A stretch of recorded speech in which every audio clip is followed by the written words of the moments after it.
Hey everybody, welcome to No Plan, No Problem, the weekly D&D podcast where two Dungeon Masters go on a quest to find actionable tips for you to use in your next game. I'm your Dungeon Master, Anto. And I'm the King in the North, Matthew Perkins. You can find my stuff across the internet at icarus-games.co.uk. And you can find my stuff over at matthewperkins.net. Anto, today, we both live in monarchies, right? You know, you got a queen, I got a queen, same lady. Yep. In the end, whew, that's tricky. That's a tricky situation. So we both live in monarchies, and we feel like we are experts in being ruled by an old lady. So today we're going to talk about monarchies in fantasy, monarchies in stories, monarchies in general, and like nobility style stuff. And a monarchy is a governmental kind of structure. Is it a government? Probably.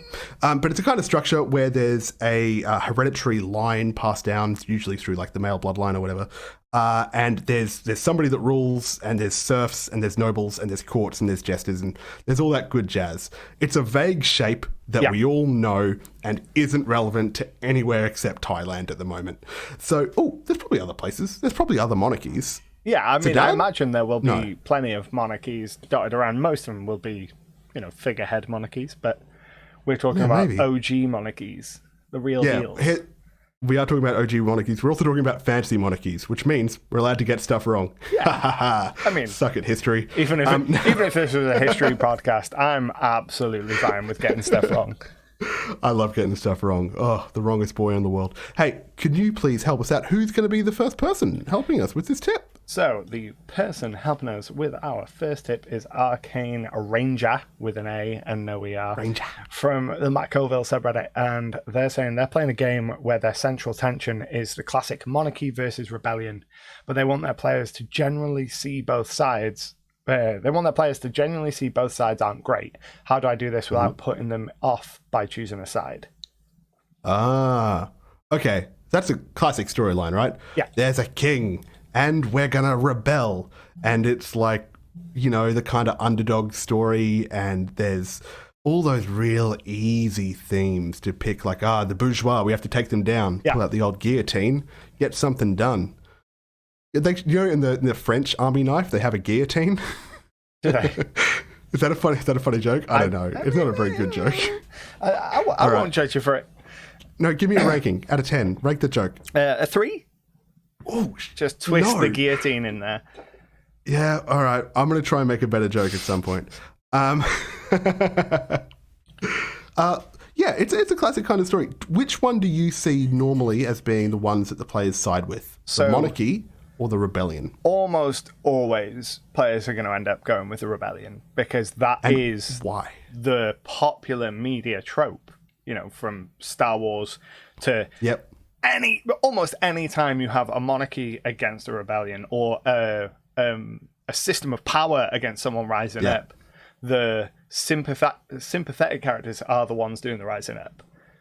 Yeah. Because usually, by definition, if someone's rising up or rebelling, they're rebelling against something, right? They've been incited to take that kind of drastic, anarchistic kind of action. Yes. And usually that is some wrongdoing, right? Yeah. And if you can paint your side as being wronged, then in a lot of moral systems, that'll put you in good standing, I think.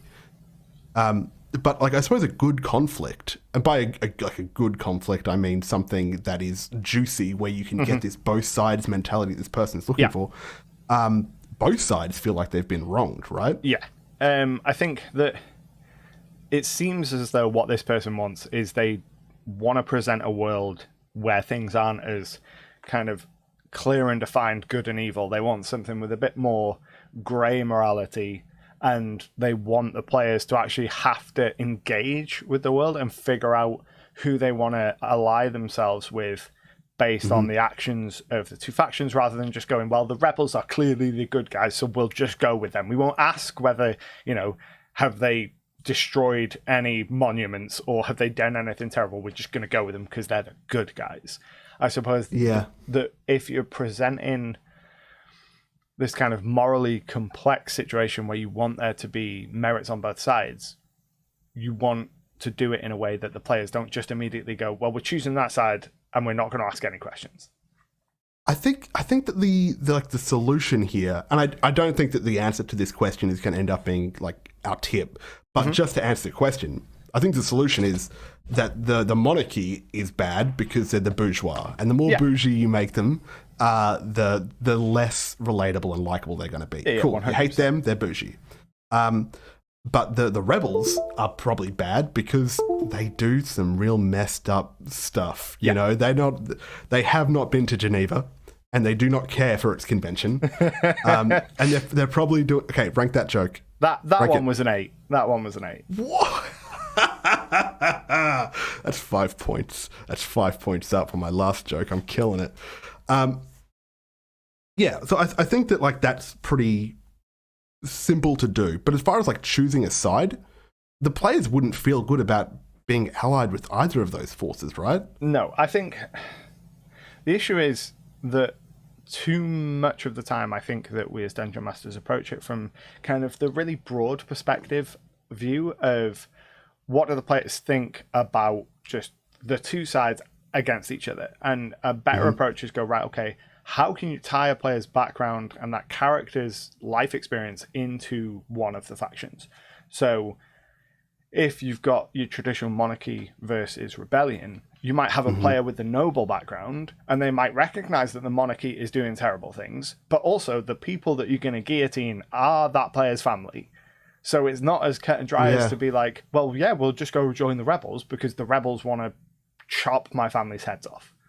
So yeah, can I just jump in? That's amazing. That's a really good suggestion. Because like what I see from that is saying, if you have a really great reason to bind the party together, then once you've got that glue, that good glue, that sovereign glue, TM, then you could have something that binds them to each faction. Yeah. Like, but like you don't want to put anything that ties them to the faction so hard that they just split the party. Well, no, I would argue that you do. No. Because really, one thing I love to do is test the party as a unit. So quite often I will straight up say to the players, I was like, what would you portray your fellow party members for? What is the line that if they crossed, you would be like, that is where I draw it. I am not continuing on with you anymore.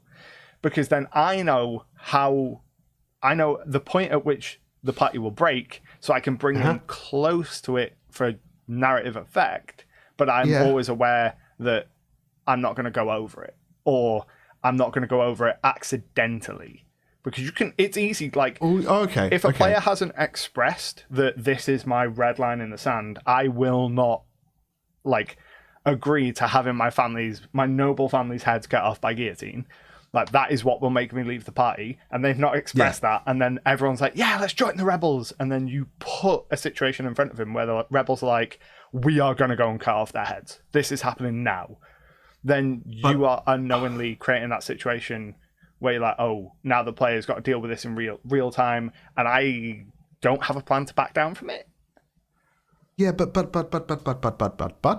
So if you actually do end up splitting the party, though, if you actually do end up putting a fissure in there, are you okay with this? Quick question: are you okay with that if the fissure does form in the party? Yeah. Oh man, see, I'm not. I wouldn't be okay with that. And if I did something, and if I put a quandary in front of them, and I did that, and I had a fissure in the party, I would be pretty unsatisfied with that narratively. Like, unless you're deliberately chasing the tropes that's from like a movie like Civil War, you know, where it's like, we've worked together for so long, but now we have irreconcilable differences and let's resolve them. As long as at the end of that, you know, they get back and go into Avengers 3 or whatever the next movie is in the series. I suppose I just don't find that narratively satisfying. That's not the kind of story I want to tell. Yeah. And it's not the kind of story that I actively like. That's not what I'm looking for in the juice. No, you know, when I sit down, I don't go, right, okay, here we've got the campaign. I'm actively trying to break the party, but I like to know what will break the party so that I can be kind of conscious of it when I'm making other choices. So when I introduce them to new situations, I can go, right, okay, where is there a risk that this is going to cause conflict in the party? Is this going to be the kind of conflict that can be healthy? Because I do think some inter-party conflict can be really narratively satisfying and can result in them coming closer together as a group afterwards, but you need to go in with as much knowledge as you can and know what everyone's kind of lines in the sand are, what everyone's comfortable with, so that you don't overstep and end up with just everyone killing each other, and then the group disbands and everyone stops being friends in real life. Well, I suppose that's the difference in DM style, because like I'm a helicopter DM, right? Like a helicopter parent. I'm like, okay, nobody get hurt. Okay, be careful. The corners of the table I'll get a round table next time. I'm so sorry, guys. And like sometimes they'll be drinking a drink and they'll go, oh, it's a bit cold. I'm like, oh my God, I'm so sorry that I made your drink too cold. Oh my God, I'm so sorry. I don't like hurting the party. I don't like inter-party conflict. I don't know. But in choosing sides in a narrative, I'm okay with that. If they were to pick one side or another, that's fine. If they pick both sides, I don't like that.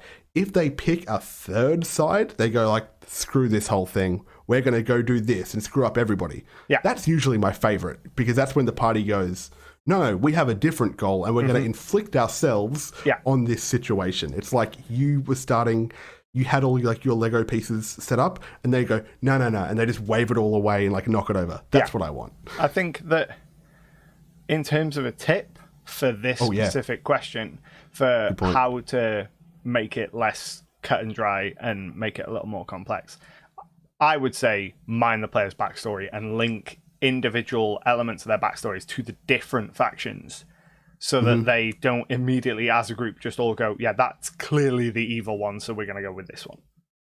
Yeah, that's a good way, because good and evil is relative. And here's a little secret behind the scenes. We recorded multiple pilot episodes about alignment. Oh, God, and so we did. We are not going to talk about good and evil ever again. We've already done it too many times and they weren't good. I mean, maybe they were evil. They weren't good in a technical quality sense. The content, I think, was good. I think the content's been, 10 out of 10 every time. The whole time, I was just screaming. Just was a fire. On fire, screaming. Anyway, that's that podcast. I think that's a really good tip. I really like that. I think it's time for us to go into our middle segment where we roll for friendship. So if you are enjoying what we do here, the best way to show your support is interact with us. Be our friends. Follow us on the social medias. Engage with us. Leave comments on the YouTube videos. Tweet at us. Throw your ideas at us. Tell us if we've missed anything. If we've gotten anything... I would say if we've gotten anything wrong, but don't tell us if we've gotten anything wrong. Don't tell us that. Just tell us what we missed, what you enjoyed. And if you are listening on somewhere like Apple Podcasts, those 5-star reviews really help us out and really help boost the podcast. And then if you want to help us even more, we have a Patreon where we give exclusive stuff to our patrons, like pre-shows where we get warmed up, talk about the weather, talk about other fun stuff like that.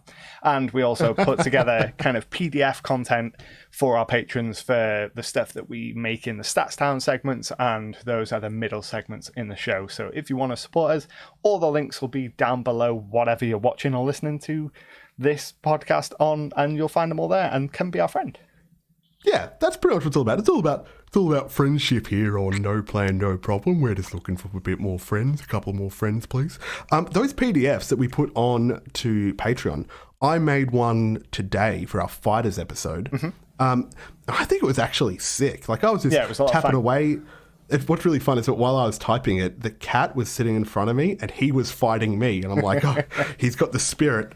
I actually had to kick him off because he hurt me quite badly. Because he's not my friend. But I know he is my friend. He is my friend. But yeah, if you want to be our friend, please leave a comment. Please join our Discord. Please check out the Patreon. Get some PDFs and stuff. But mainly, just hang out. Listen to podcasts. It's good. All right, friendos. We will get back into the episode. Who's the adventurer helping us with a second tip? Let's have a look-see here. Well, I'll tell you, we're actually going on a bit of a detour here. We're going on a detour. It happens every time. Every time. Yeah. You get so excited. Here's the thing. It's because since you drive the soundboard button that takes us out of things, out of the friendship zone, it means that you have to kind of carry us from there because I can't hear it. Right? Yeah. I can't hear the dice roll. What are you gonna do? Anyway, so we have a little segment here called Stuff to Steal, where we look at a media franchise or some kind of thing from out there in the real world, and we go, haha, we're going to take that. That's ours. Now come on over into our D&D game. Licensed content. Get over here. And today I want to look at something with a bit of a royal theme. I want to look at The Princess Bride. Oh. And half of those words are royal themed. Yeah, half of those are royal themed. Which half, though? Princess or Bride? We'll never tell. Have you seen The Princess Bride? I hope so. I have seen it once, I believe. So this will very much be you telling me things, which will be exciting. That's good. Because Princess Bride was one of those movies that I would watch all the time. It was like a movie that I'd watch like maybe once a month when I was a kid, because it was one of the VHSs that had a label on it. Yeah. And all the rest were Ricky. All the rest were risky. Like they might be cricket, they might be music videos. You never knew. So The Princess Bride is a movie about epic fantasy and real kind of bubblegum fantasy where, let's try and get this summary. There is a princess. She's about to be married to this very questionable prince named Prince Huppaduke for some nefarious political reason, I believe. But there is a lost love that she has because she was disguised as a farm girl out there, or maybe she had royal blood and she didn't realize. And her lost love is the Dread Pirate Roberts, and he's coming to rescue her. Okay. Now he's this masked avenger, and at the same time, there's like these three buffoons out there just kind of having fun as well and sword fighting. It's a swashbuckling movie. It's a royal movie. It's a wedding movie. Yeah. I don't even know what genre it is. It's adventure. It's an adventure movie. You don't get those very often now. Yeah. The impression I've always had from it is that it is an adventure movie. Yeah.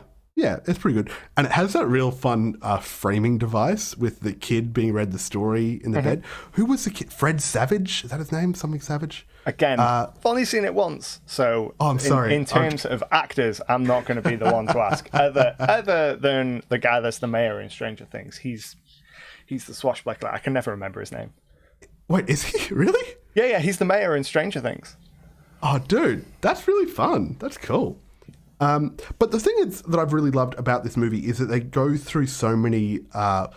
It would cheapen D&D to say that they're going through D&D like things, because I'm sure this movie and these themes predate D&D by a long time.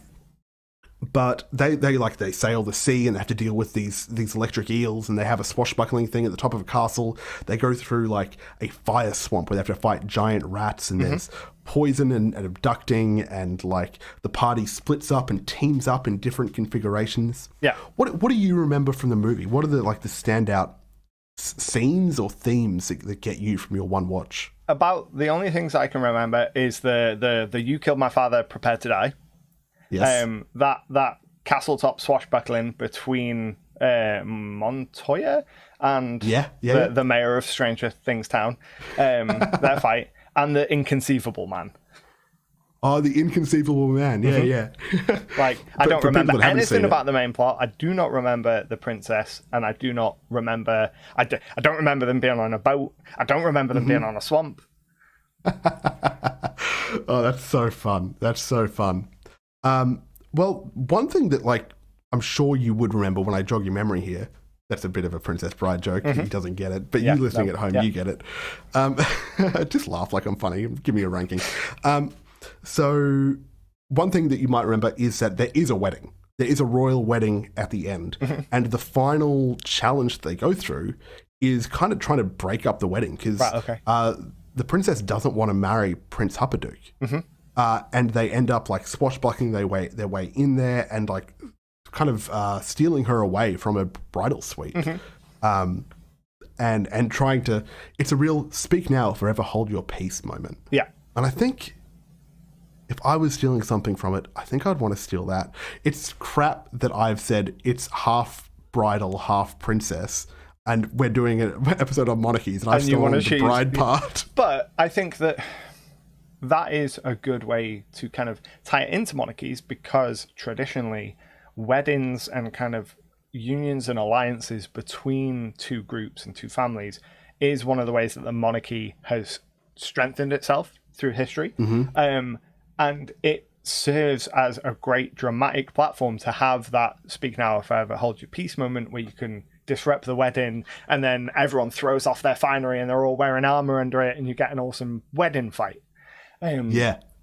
It makes me think of Robin Hood, Prince of Thieves with Kevin Costner. Have you seen that? The only thing I know about that is where they parodied it at the start of Men in Tights. Yeah. Every time they film a Robin Hood movie, they burn down our village. Yes. So that has kind of a wedding scene that gets disrupted at the end. And coming to think of it, like a lot of kind of adventure-y, monarchy-based movies have a wedding scene that gets disrupted in some way, and then you have the real wedding right at the end as kind of the capstone of the movie. You know, a lot of weddings get disrupted in fiction and fantasy. Like, I would love to see the strike rate of weddings going ahead. Yeah. They should stop asking that question. Yeah. What they should do is say, like, okay, you're all gathered here today. We are marrying these two people no matter what. Everybody shut up. Lock the doors.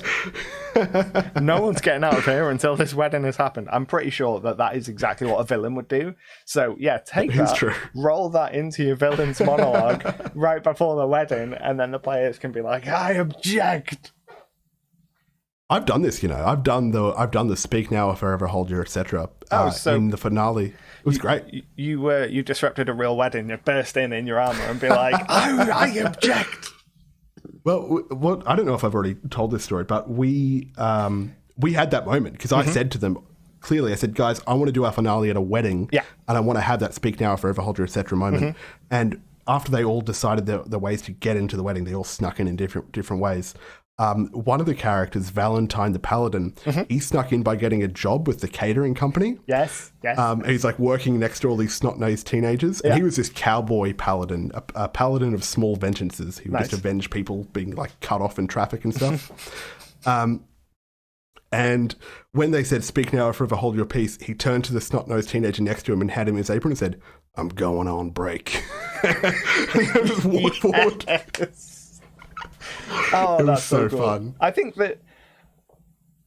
do think that what to steal from this might be have a wedding in your game that your players can disrupt, because it's a really good setup for a session. It is a determined location, so they can do some reconnaissance, so they can get some information. There is kind of the chaos element to it, because things are going to go wrong. You know, players are players. They're going to make mistakes. They're going to choose the absolute worst option at every point. And you get the really dramatic narrative moment of speak now, forever hold your peace, and then the players, you know, coming in and interjecting. Just even aside from Monarchies, like, it's just a really good narrative beat to me. Yeah, I think that's a fair enough tip. And like, it's not really tied to Monarchies, but hey, everybody just pretend it is. I mean, you can make it tied to Monarchies, you know, monarchs get married all the time. They love it. They love a bit of it. You hear Henry the Marrier cutting heads off, marrying people. You know, if you wanted to do monarchy versus rebellion, well, someone in the monarchy is getting married. That's where the monarch's going to be. The rebellion, no, that's their one shot. They hire the rebels to go and disrupt the wedding. Boom, you get to do a wedding and it's monarchy related. Done. Locked that one in. Yeah. Okay. Well, that's 2 tips down. Oh man, we are 2/3 through a podcast. We're doing it. We're doing it. And I've already done an 8 out of 10 jokes. That's incredible. So do you have with you the name of the next adventurer who's helping us with our 3rd tip? I do. The next adventurer helping us is DM in your DMs on the D&D subreddit. And they are saying, good job, DM in your DMs. You've broken it. They say, what is nobility? Can someone explain to me what is nobility? What's a noble house? What's the hierarchy of a house? And what is the function of nobility? I have a very poor grasp on the concept of nobility and noble houses, and Google Fu left me wanting. So as renowned history experts, I think it's only right that we approach this topic and talk about what is nobility. Oh man, here's the thing. I can't talk about nobility in what it is functionally in society, like in the real world, but I can talk about what it means to a narrative. Because as soon as you interject nobility into your story as a theme or some kind of tangible thing, you are immediately telling a story about class. Yes. And I can talk about class. I love it. Let me take you to class on class. Yeah. That's all I know. So, in the most practical sense, being noble is saying, I am noble, and being able to defend that. So whether that means having enough money to pay off the people that say, no, you're not, or having enough military might to beat the other people that say, you're not noble, it's being able to substantiate your claim. And eventually you get to the point where people go, yeah, you're noble, we will agree that, and you stop having to actively defend it. But enough power, you can just be like, I'm the king, and who's going to stop me? Yeah, go off, king. So I guess you touched on something there. Wealth makes nobility, okay? Strength makes nobility. Influence makes nobility. And one thing you didn't touch on that I think is relevant as well, education makes nobility. Because when you think about, like, class-wise, nobility more likely to be literate if you're playing like a kind of blood and mud scenario where everyone's like serfs. Yeah. Sometimes like the influence this comes from who they know, right? Because you know the idea of someone getting, well, of course we're both the Queen's loyal subjects over here. We know about knighthood and just go, hey, you have done all right, have this knighthood, enjoy this sword and this Tommy gun. So I think that really, what comes with that is saying, I have friends in powerful places. My friends are the king and they have an army and blah, blah, blah, blah, blah, blah. I'm part of this clique and you're not. Yeah. I think that it's anytime you want to be powerful, whether that's you want to be a minor noble person, the monarch, whether you want to be a god in a D&D fantasy setting now, it really just comes down to be able to say it and beat anyone that says otherwise. And that might be beat in a confrontation, a physical conflict, a fight, or it might be beat them with money or influence. It's just being able to say, I am X, and to beat anyone that says, no, you're not.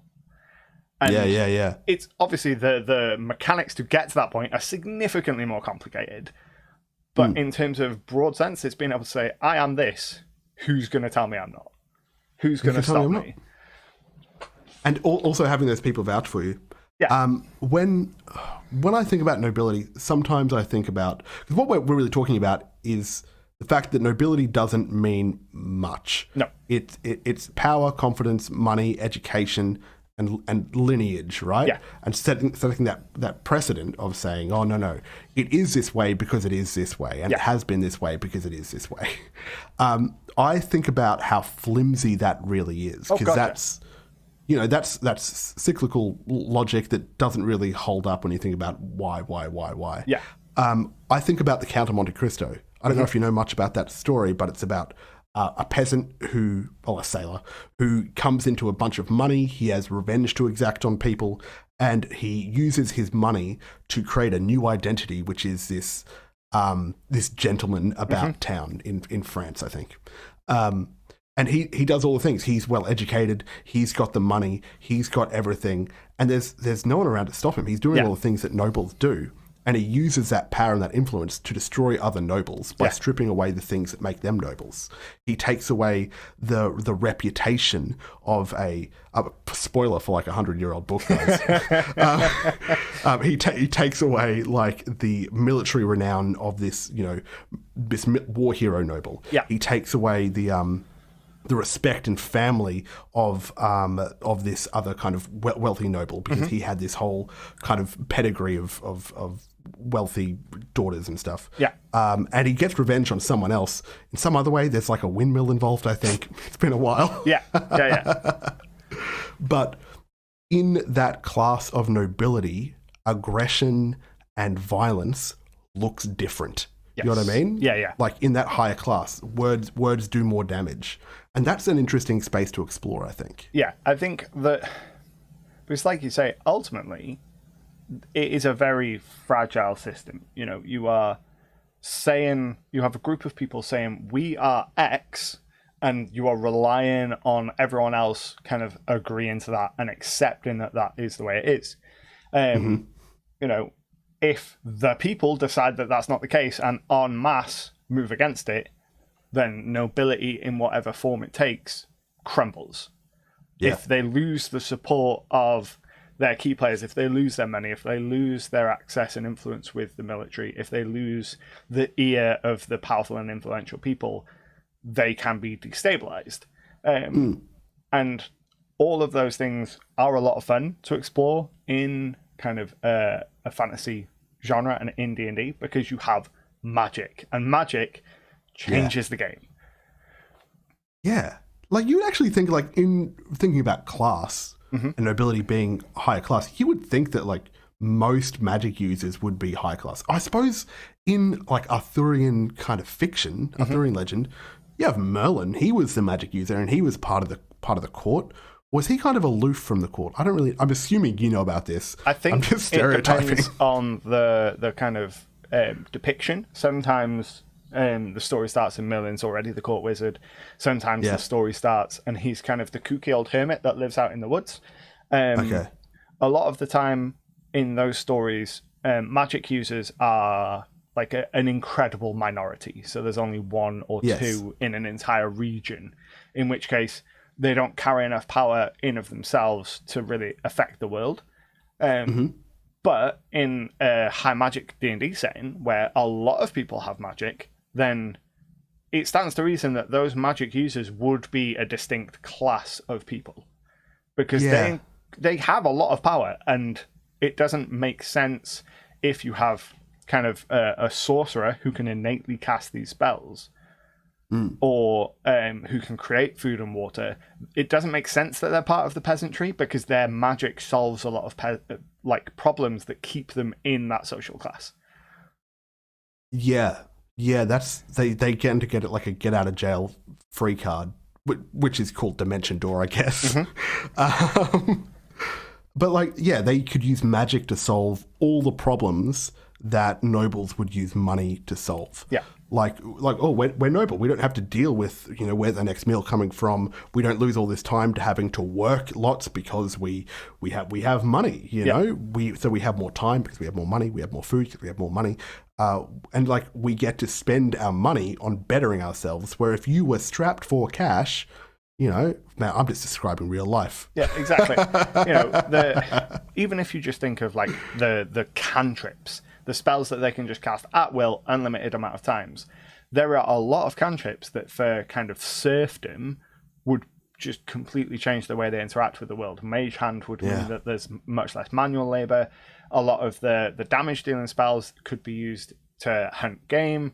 There's the only reason that you use stories, like realistically, but the only reason that magic users should be kind of at the bottom of the societal class in these stories is if they are forced to be there, which means that the nobility is actively keeping them there because they present a threat. And that's why I think in a lot of stories, magic users are kind of outcasts and ostracized and propaganded as dangerous. Because if they're not, then they'll use their magic and they will just be the new nobility, because they'll have all the access to the stuff that nobles have, the education, the money, the contacts, but they also have magic. Oh, man. I want to follow that thread, but I don't know if we have enough time, because I think you just like built the foundation that made a lot of books and series that I read as a kid a bit more clear about the relationship between government and magic people, where it's some kind of like standoff. Yeah. Where they definitely don't have each other's best interests at heart, but they're both like ruling class style factions. But we don't have time to get into that, I don't think. I mean, we can cover it in another episode. We can do as many episodes as we want. Twofer and come back and talk about it. We do need a tip. What are we going to do? I would say that the tip would probably be to explore the relationship between magic and class. Okay. And societal class, not character class, because there's a lot of juice to be found there. Yeah, I reckon that's a good and reasonable tip, and it almost ties into monarchy, which is good. as the I'm question joking. is, We're doing what? good. Yeah. What is nobility? It's class. Done.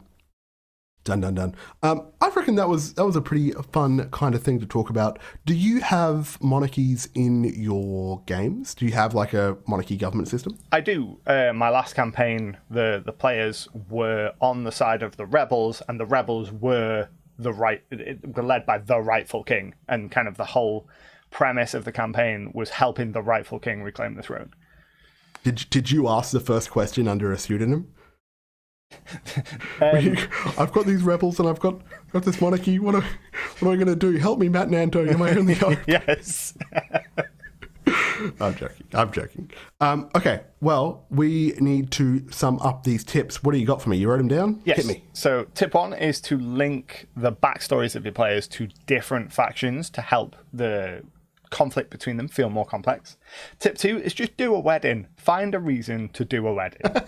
And tip 3 was to explore the relationship between kind of class and nobility and magic, and how magic affects those things in your world. Oh, wow. 3 solid tips, all very explicitly about monarchies. Now, this has been No Plan, No Problem. All right. My name is Matthew Perkins, and you can find all my stuff over at matthewperkins.net. And my name is Anto, and you can find my stuff across the internet at icarus-games.co.uk.